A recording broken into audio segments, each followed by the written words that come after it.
Hey everybody, this is Joseph Pasek, and welcome to the Fired Up Network. Welcome to Crunching the Numbers for Week 13, and welcome back to two-time Emmy Award winner Mark Everett Kelly. Mark, Thanksgiving, Black Friday. Thanks a lot for your gift there. Really cheap of you. Getting me a Hubba Bubba Bub gum here. I can't believe me. I can't even eat it because you sent it from Alabama. Like, I don't know what the hell is. Anyways, all right, Week 13 in the National Football League. Are you excited for that one? Are you excited? Can't you see? I can't see. No, I can't. Okay. Yeah, I know. I'm doing cartwheels. Come on. Let's break down these games. All right. 1 o'clock. 6.5-point favorites. Jacksonville into Tennessee. Oh, but Tennessee has played better last couple of weeks, but Jacksonville has, starting with their blowout win against the Chargers, and they had a big win last week over the Cardinals. I think Jacksonville, you talk about, okay, are they good enough? Are they going to be a team that can win a game in the playoffs? Jacksonville is the same team that didn't they rallied from 33-0 or something against the Chargers a couple of years ago? Yeah, and playoffs 31.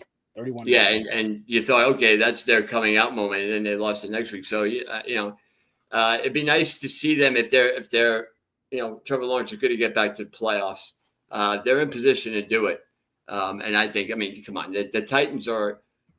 There's a reason why they only have one win, which they shouldn't even have that win. But then again, this is a game that it wouldn't surprise me if the Jaguars wind up losing, but I don't think they will. I think they'll beat the Titans. And you think they cover? Yeah, I do. All right. So also 1 o'clock, and we go to your team, Atlanta Falcons into the New York Jets. Atlanta favored by 2.5. Yeah, and Kirk Cousins is playing. Now, if the Jets were favored, I would take the Atlanta. But because the Jets are not favored, and because Atlanta, I think Kirk Cousins, I think the Jets, I'll make a prediction. The Jets will finally get an interception. How's that? You're going to be wrong. And they'll beat the Falcons, getting the 2 points. Really? Wow. Okay. Yeah. And I never picked the Jets. You know that. I know.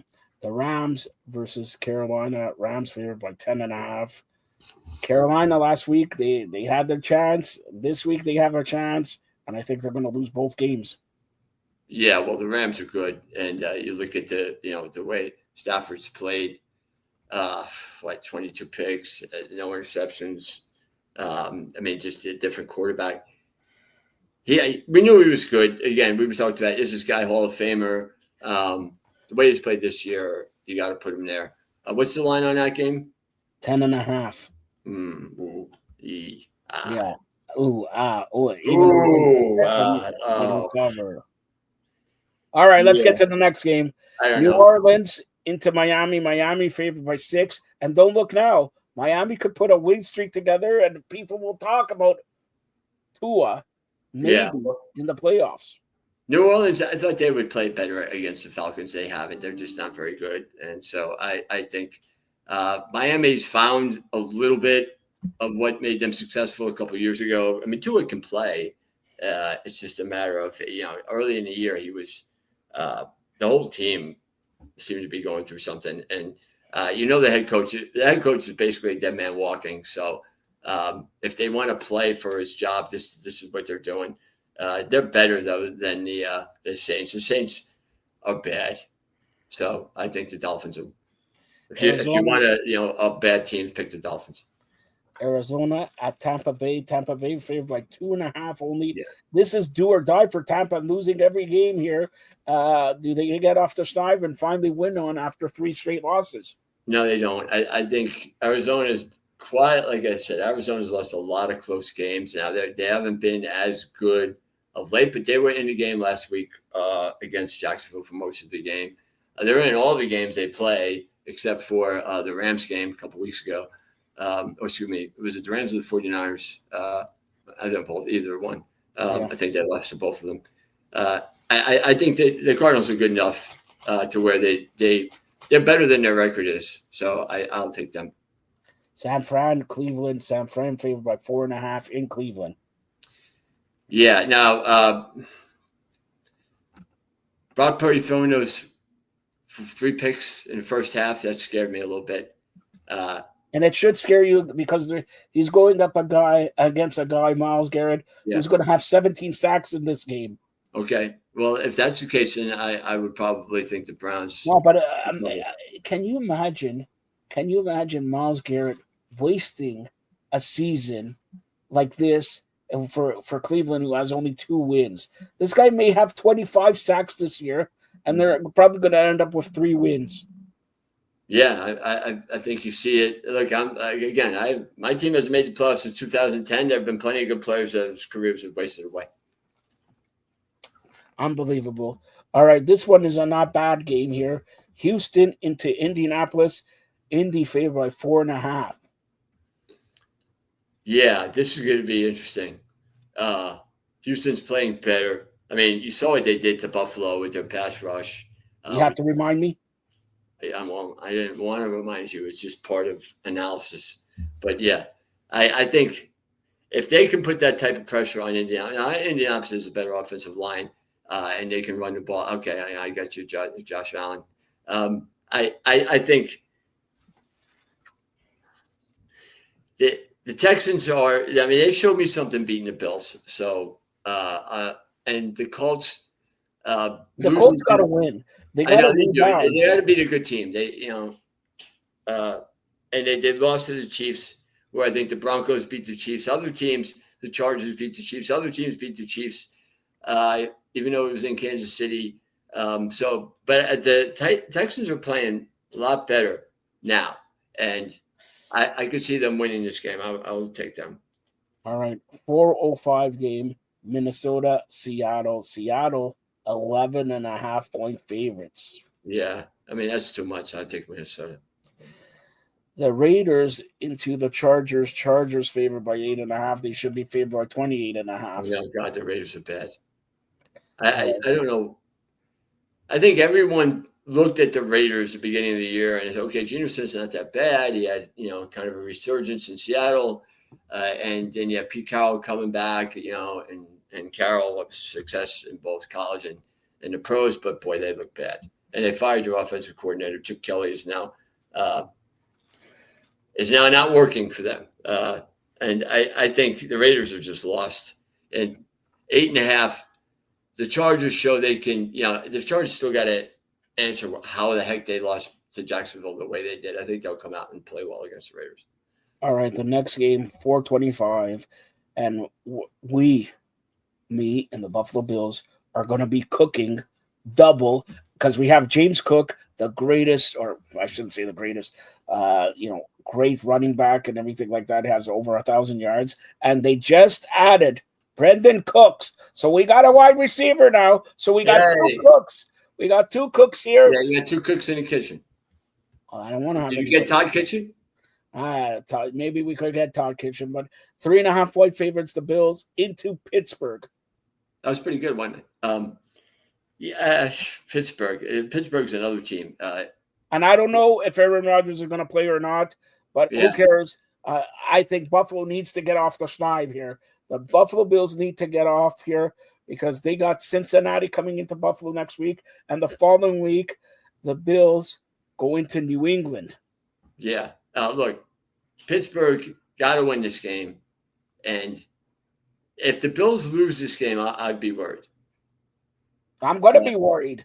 Yeah. I think the only way that the Steelers can win is if Rodgers is playing. He didn't really play well against Buffalo when he was a Jet. I mean, then he got hurt, first game of the year 2 years ago. But I think Rodgers, good enough to make the difference. He would have made a difference last week, even though the Steelers still scored, some points. If the Steelers win this game against the Bills with Rudolph, then the Bills really got problems. So this would be a good test for you. But I'll take the Steelers. You're never going to come back next week. I know, but I took the Bills last week. What do you want? Yeah, well, just don't take this game. I'll take the game. I'm going to kiss the death. From every week from now on, You will not take Buffalo's games. All right. Right. That's Now, what I mean. Kiss to death. So what does all it right. matter? Now, this is an interesting game to me. Sunday Night Football, 8:20. The Denver Broncos into Washington. Denver's favored by 6 points.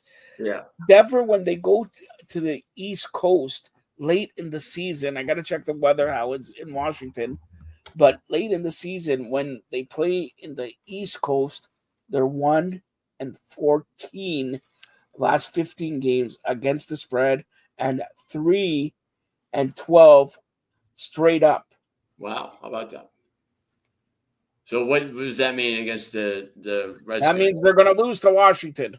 Well, or they won't cover. What? Or won't cover, yeah. How many points are you getting? 6 points. Yeah. Like Washington's just kind of given up. But the Broncos, okay, here's the Broncos. They'll snap that this week. They'll have their second win in the last. They'll be 2-14 against the spread. All right, so Mark will be back here Monday to preview Monday Night Football. But Mark, go ahead, talk about your sponsors. So we have Bobby Ledbetter's Twin City Auto Sales in Fort Payne and Gadsden. Bobby's a great guy. They sell so many great cars, and him and his sales staff really do a great job of sitting down and getting to know you and what you need. And again, you mentioned my name, Mark Everett Kelly. You get $5,000 off just to start. So I mean, it's 5,000 off. 500. Yeah, I went from 500 to 5,000. Thank God. Yeah, yeah. Thank you. Thank God you caught that, Joe. Yeah. Anyway, 500 off. Bobby, don't have a heart attack. Imagine that somebody, Mark, don't make it $5,000 off. What? Yeah, you know who's going to blame it on? Joe. No, he wouldn't be blaming on me. But I'd stick up for you. Anyway, yeah, so Bobby's, again, so much in the community. Him and Miles, who owns the Cal Stampede, my two sponsors, and they help me be able to do stuff like this. They help me be able to go and cover the high school teams around here. Miles owns a place called the Cal Stampede, which is a really good restaurant that's got a buffet and it caters to middle-class families. And it's really good food when you go in there. I mean, I go in there on my days off and eat just to eat because it's better than the food I'm going to make anyway. I'm so thankful for them, and they're two good guys that really help the community, and they do so many things for the people in and around Fort Payne and Rainsville and DeKalb County, and I'm grateful to have them. All right, as mentioned, Mark will be back here Monday to preview Monday Night Football. Thanks a lot, Mark. Thank you, Joe.